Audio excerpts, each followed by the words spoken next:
I think we've decided we're gonna hop into the P123 race. First ever pro race. Just gonna try to hang in there.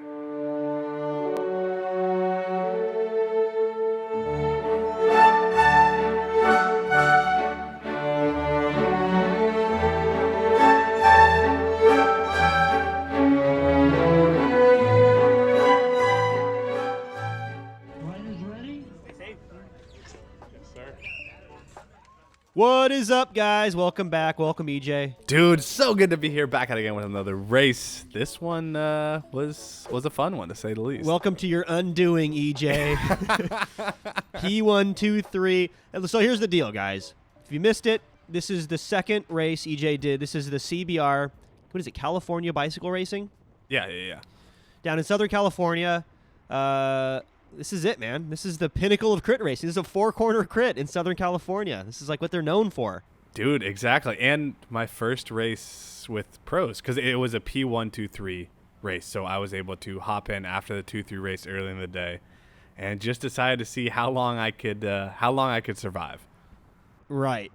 So you're probably wondering, like, oh, how is EJ in racing against the Williams brothers? Well, it's because they opened it up to the threes, and EJ was, like, I think just a few days before this, you upgraded to Cat 3, so it's like, you may as well give it a shot. I told you, like, as long as you feel safe and comfortable and blah, blah, blah, blah, blah, like, don't go out there and crash. Of course, it's, like, rainy, and you're, like, recovering from illness, and it's windy and blah, blah, blah, but yes, you decided to join. And how'd it feel, man? You're doing 600 watts already. Dude, it was, wow. I mean, the best way to put it is just tough. Like, off the gun, I think, like, I realized I was like, wow, I'm going to be moving. Like, it's just a whole different level than, like, Cat 3. Like, even in the 3-2, like, even in the 2-3 race, I felt like there was positions where I felt like I could move up. You know, like, I just, like, knew. I was like, okay, if I put in a little dig here, I can move up. But here it just felt like already so strung out in the beginning, and I was like, my heart rate's already 173. You're like not holding a wheel Dude, either. I You're was doing a tired. ton of power.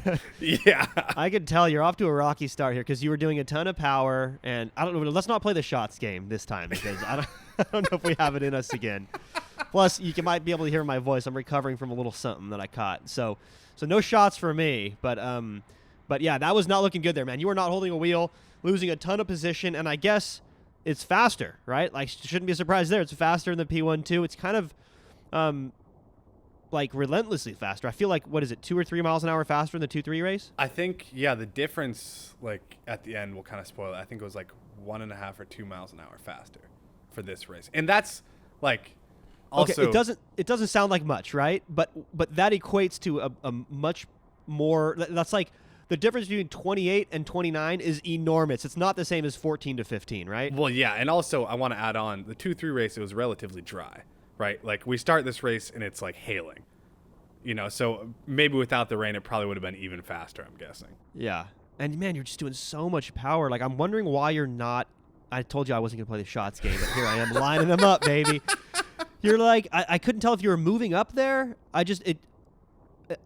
can't help but notice it because I'm a bike racer, and I just couldn't tell if you were moving up there, but it seems like you thought better of it, and now you're just kind of stranded. Like, I hate this feeling of being stranded like this. This is not where you want to be. No. Because you're losing wheels, and you were doing like 500 going backwards, and I think that's the big difference that you're going to see at this high level of racing, is there's a very small margin for error. Like, if you're out in the wind, you're not going to be able to do the EJ thing and just kind of brute force your way up to the front or, like, into good position, EJ. Like, you're going to have to learn the hard way. And I want to respond to a comment I saw. I can't remember who it was.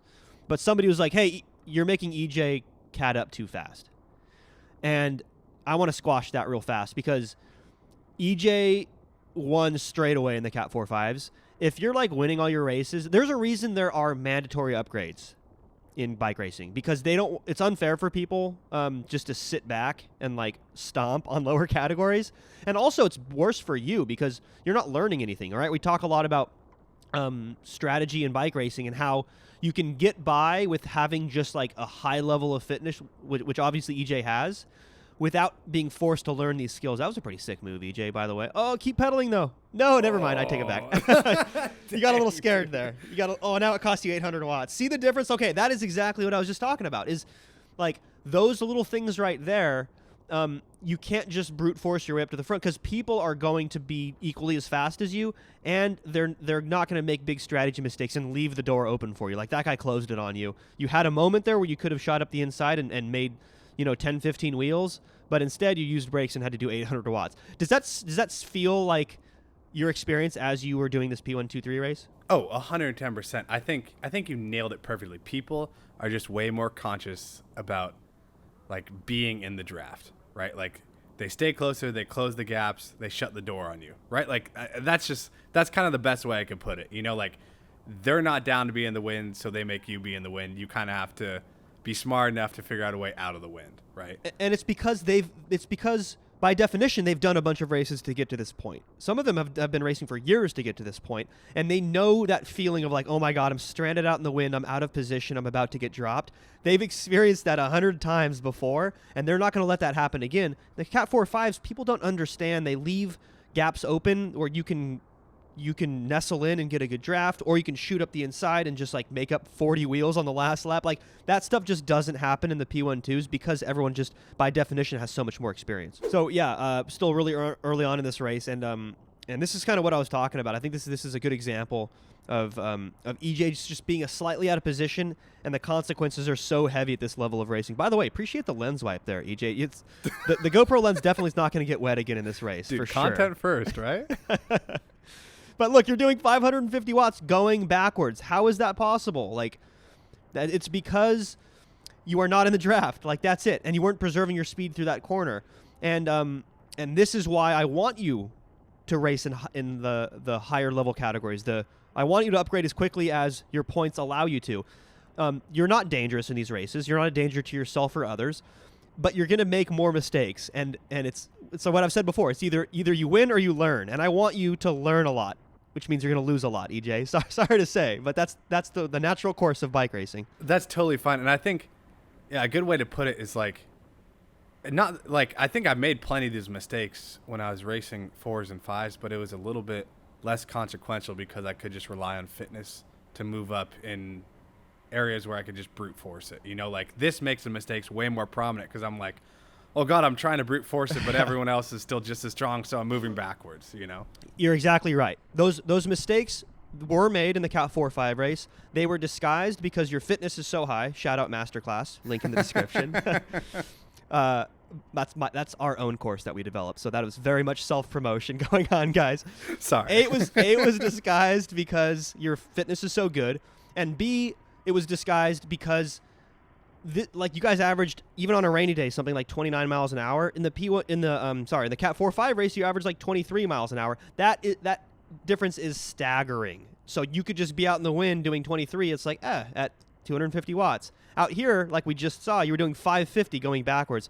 Sick, moving up on the inside, though. I like this move. All the crap I'm talking. You did something right. Let's go. You made a good move right there. You stayed on the power. You came out of that corner.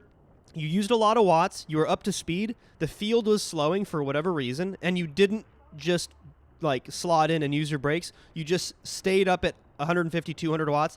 You made up like 30 wheels. You guys should check that out again as I was talking through it. Those are the small things that you're going to learn by getting it wrong 10 times before you finally get it right once. So shout out EJ. It's working. This is why I responded to that comment and said we want him to upgrade and start losing races because that's going to make you a much better athlete. Okay, so water damage to the power meter, right? Right, EJ? Unfortunately, yes. We no longer have power on board. So we're just flying without power from here on out. Yeah, but we can still tell a lot what's going on. Definitely. Because position's still position, even without data, and we can still see your speed, and we can see what the field is doing with respect to you. We can see I'm moving backwards, which isn't anything new in this race. Out in the wind, you're getting kind of swarmed on the left and the right, just not preserving your speed. Consistency is efficiency, and I see like you should have followed. You had a few chances. These guys are moving up as a team, it looks like.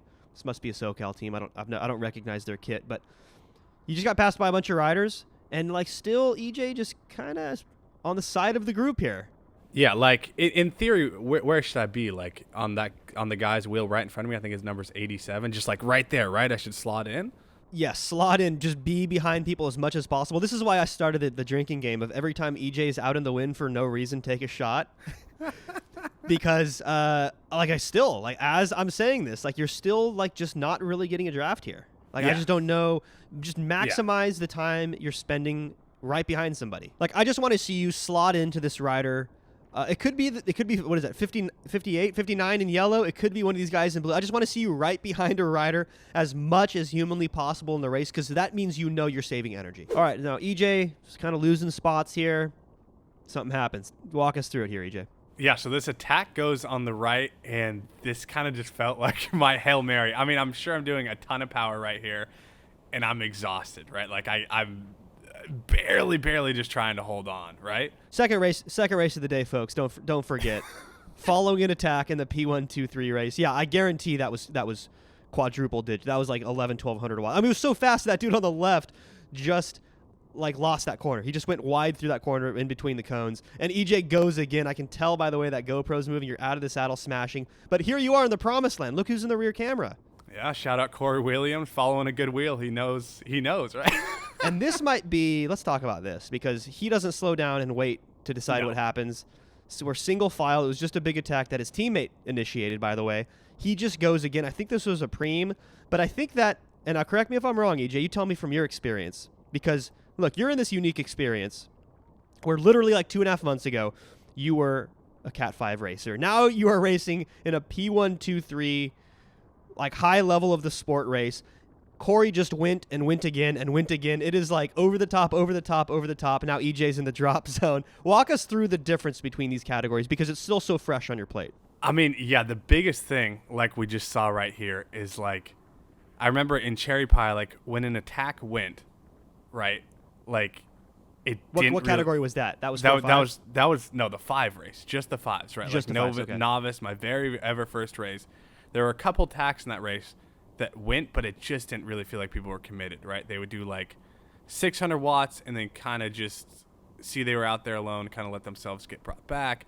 It just kind of felt like the strategy wasn't the same level. Now with that attack that we just watched, just like you nailed on the head, it was like, again, like it just felt like there was a plan and a reaction for everything that was happening. They're right? Sharks, dude. They taste blood in the water. Like that's why there are moments in these P12 races where it just goes out of control fast, because it will be like the attacks come in waves, right? It makes sense if you think about it strategically. Like if an attack goes and then the field gets all single file and strung out, and then the next one goes, that has a really good shot of breaking the elastic. So as we say, like the field gets split into two. And that will force a split. And if that second one doesn't go, then the next one goes, because it has an even better shot of being successful. So, and like you said, people just rip it. Like they commit to it. They're doing things with purpose. There's no half measures. People are like, I am going to go for the attack or I'm not, right? And that's the big difference I've found. I think the best way to put it is the strategic reaction.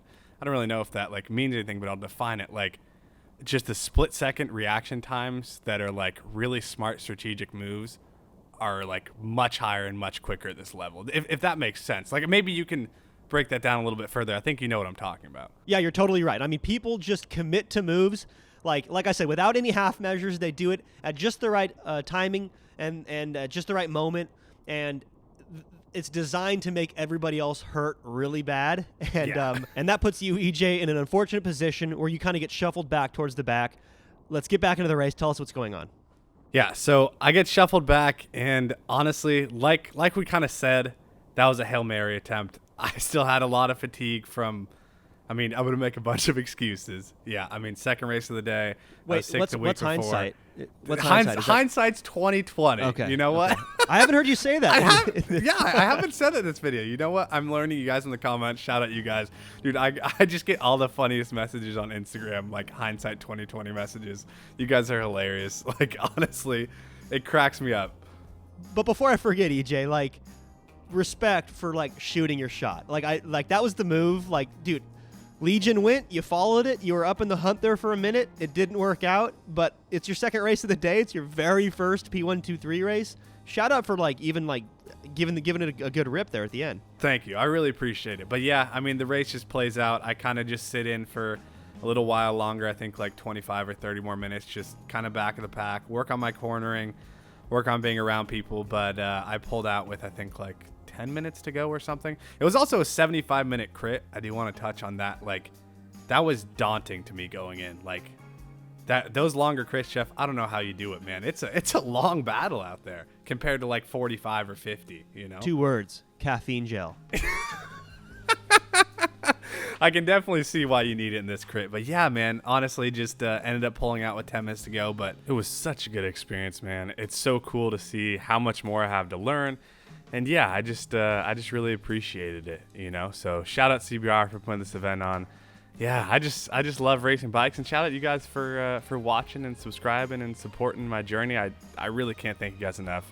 You guys are amazing that watch all these videos and comment and DM me on Instagram. Shout out, y'all. Shout out EJ, dude. Super fun. Thanks for being the SoCal correspondent. And as always, guys, appreciate you being here, and we'll catch you in the next one. Peace.